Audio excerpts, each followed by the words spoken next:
All right, my brother. Thank you. All right. Take it easy. Appreciate it, man. No problem.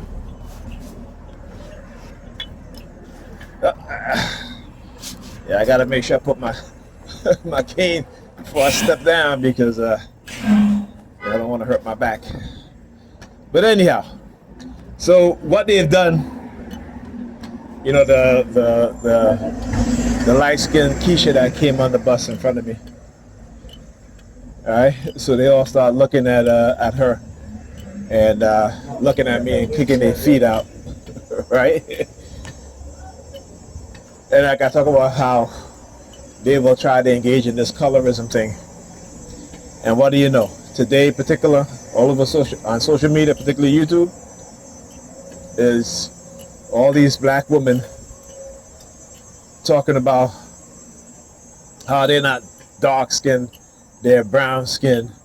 And then you had a brown skinned woman saying, I was called light skinned, but I'm a dark skinned black woman and so forth.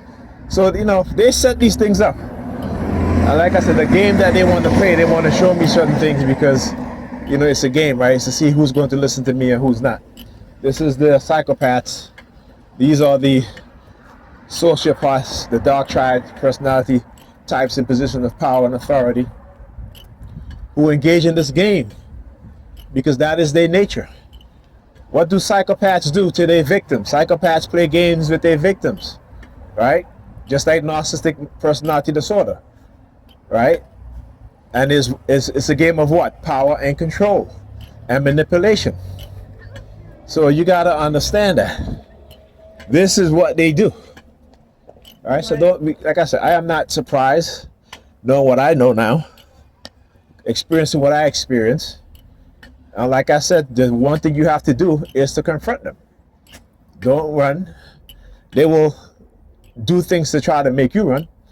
You and I run as TIs, poison us, engage in all sorts of crimes, right, to weaken our immune system, to continue to weaken our minds, right? But they will never be honest and be truthful because they can't. They're liars, they're manipulators, they're deceivers. All right, Bob Marley says, call them the devils, right? Okay, the devils are the ones who are attacking you and making your life miserable. All right, and you got the wealthy devils, and you got the middle class devils, right? You got the poor devils, right? If they're systematically engaging in your destruction, or if they are in a system that does it so their personality is shaped to do it to you and I, or even to themselves, they're the devils. It's not some, what they tell the devils in the Bible, because again, early Christians didn't even believe in a devil. There was no such thing as a devil in early Christianity, right? There was no such thing as a devil in early Judaism or Hebrew faith, right? If you want to know where the concept of a devil comes from, because even in Kemet there was no concept of a devil. That came from the Iranian belief system, esotericism, and you can go read it. Go read about it, right? So within that area, Northeast Africa, you have many competing cultures with many different belief systems. Right? So every concept that you get in Christianity today, even Judaism, right? It comes from other myth, other belief system, right? And your Bible is not a well-crafted book, to tell you that, right? Not even your Torah is not a well-crafted book. And how many people actually read the Torah outside of probably the religious Jews, right? Or whoever consider themselves to be a Hebrew. If you're a Hebrew, you should not even be reading some of the Old Testament books, right? You're supposed to really read the Torah, which is the Pentateuch, which is the 5 books of Moses, and then you read the Torah, which is the book of the laws, right? That's it. Okay, so but like I said, your Bible is not something that's unique. even though you like to believe that it is, because again, you've been indoctrinated with it, right? That's what it is. You're indoctrinated with these things. So you need to understand uh, what is going on and what it is that they've been doing and that they've been engaging in, right? So it is to, particularly for us as TIs, right? Particularly for me, my brother, others, I is through experimentation, is through manipulating us within the society, particularly when we're young, because we don't know anything, right? Because we haven't been taught anything, and to manipulate us and to isolate us and to experiment, and also to, like I said, remove the king, queen, knights, and bishops off of uh, the chessboard, leaving only who? The rooks and the pawns. And your rooks are your entertainers, your pastors, your black politicians, those who your black businessmen and women who don't really build anything really to uplift or benefit black people but themselves and maintain white supremacy, right? So these are the control, right? So we are the pawns because we are being used, but they understand that within the so-called pawns that they are kings and queens, that they are knights, they are bishops, right? So they have to get rid of them. They have to get rid of us. So I always use the chess analogy because it's important that we understand these things. It's important to going forward that we as a people learn to identify the people within our community. Also, to train the young people within our community, right, on these things, so that when they get into their 20s and they decide to get into business, politics, what have you, they have a full understanding that we are constantly under surveillance, and all the tactics and the tricks that the white supremacists use against us. They gotta come here talk. I guess she wants to be in the video. That's what they do. They want to be in the video. Okay, she got on a red sweater, red car. Patterns of threes. See that? Look. No, look, she leaves. No, look, she leaves. All right? All right? Again, I want to proving to you guys what I talk about, right? She stood right there talking. The red car passed, red car right, parked it right there. She's wearing red. Again, it's the pattern. I want you guys to understand that, and it's coordinated. It may look like it's something that's occurring naturally, but it is not. It is orchestrated. Okay, it is well orchestrated. Believe me, not believe me, but understand what I'm saying, right? Just like the military, you go watch how they talk about moving with military position, precision, right? Affecting time, interception, stuff like that, intersecting people, synchronization, all that stuff. The military has engaged in this studies for decades, so they know, and they've created these cults and they've taught it to these cults exactly what it is that they do. All right, and also let's not account for technology like silent sound, right? So we're looking at a level of manipulation in which, like I said, it is my duty to expose. It is my purpose to expose, and I'll continue to do so. All right. So as I was saying, right, so we need to teach our young people these things from their young. All right, we need to start bringing back the consciousness because they're already, particularly when you hear Israel,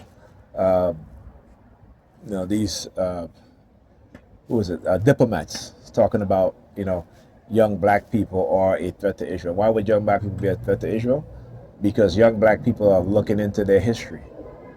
They are looking into their history and understanding that these people are not the descendants of ancient so-called Judea, right?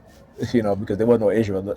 They were not descendants of a people who call themselves Israel, right? But these were 10th century converts of Eastern European people who from the Khazar Empire, and on its way down, as all empires fall, and they decided to adopt a religion, right? And they did not want to adopt Islam and nor Christianity, so they choose Judaism. Now, why did they choose Judaism? Because again, the majority of people who were practicing Judaism at the time were black people. And these were the people that they can displace, that they can lie to, that they can hide, that they can, manipulate. Okay? So they know our history, right? And as with all the European people, right? When it comes to the relationship with black people, it is to do what? It is to lie, deceive, to exploit, to enslave, to manipulate, to oppress, and that is who they are. That's their relationship with us, and they continue to do so. So this is why they say that black Americans, young black Americans, because you know why? Black people in America, you know, they deserve all the praises. Okay, they deserve all the, and I'm gonna tell you why. And I'm gonna tell you why. Because there's no other group of black people, even in Africa today, in the Caribbean, in Europe, that have produced scholars that search for the truth and look for the truth. And not to say that it couldn't happen elsewhere, right? But from you had Frederick Douglass to and again I talk about Marcus Garvey. Marcus Garvey was from Jamaica. Now, if Marcus Garvey stayed in Jamaica, did you think he would become the Marcus Garvey that we know him as today? Probably not. You know, Ivan Van Sertima from Guyana, right? Walter Rodney from, again, Jamaica, right? So the Caribbean has also produced some fine scholars, but black people in America have produced some of the most, great scholars of black history, right? Those who study black history, those who reveal the truth. So they know, like I said, they know who is sent where, which ancestors is here and there.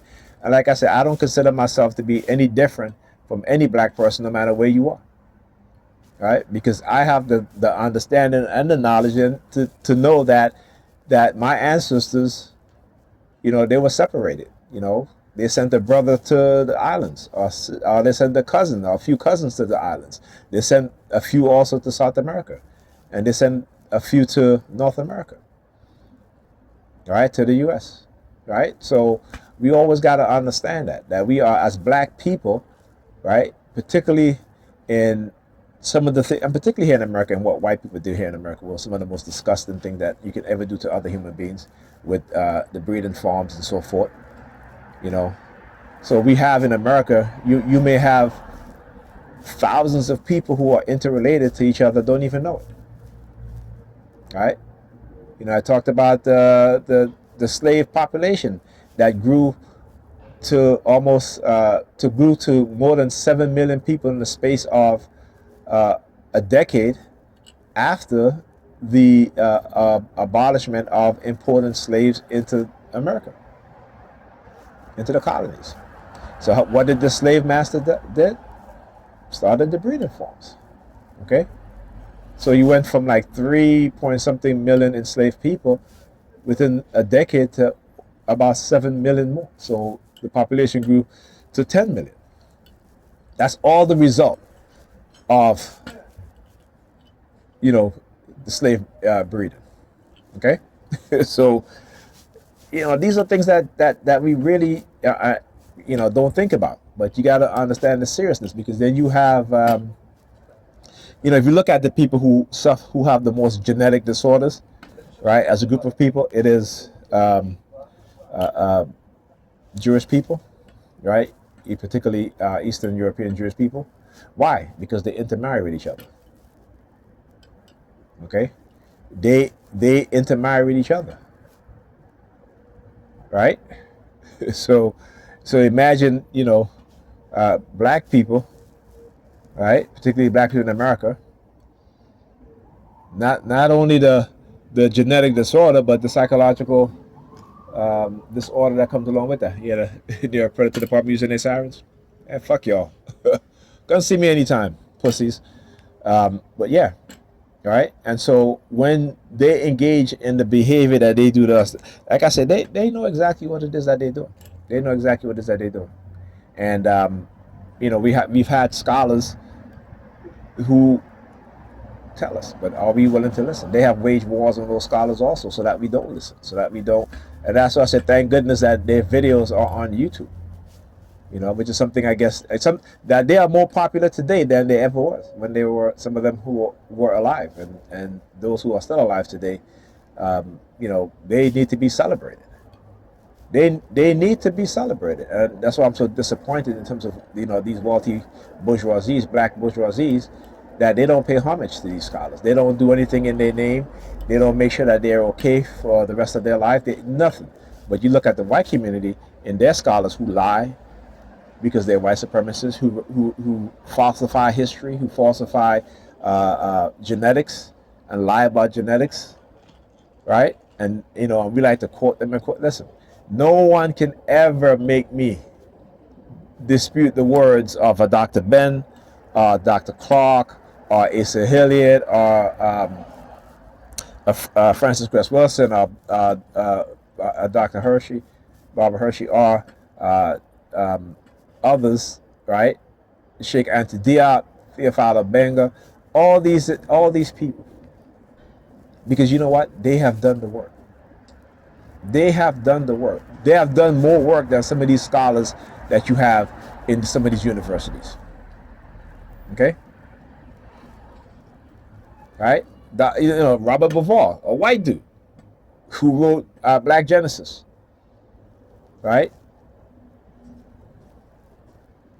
But Dr. Ben and Dr. Clark been talking about the alignment of the pyramids to the constellation, to the stars. So what our scholars knew, yes, my brother, yes, King. What our scholars knew, white scholars have only just begun to find out in the past 2 decades, not 2 decades, 3 decades, right? So I would use their work, their writings, to dispute any so-called European Egyptologists, because they are intellectually honest. They're historically honest, right? More so than most of these so-called Egyptologists today. All right, anyhow, talk to you guys in the next video.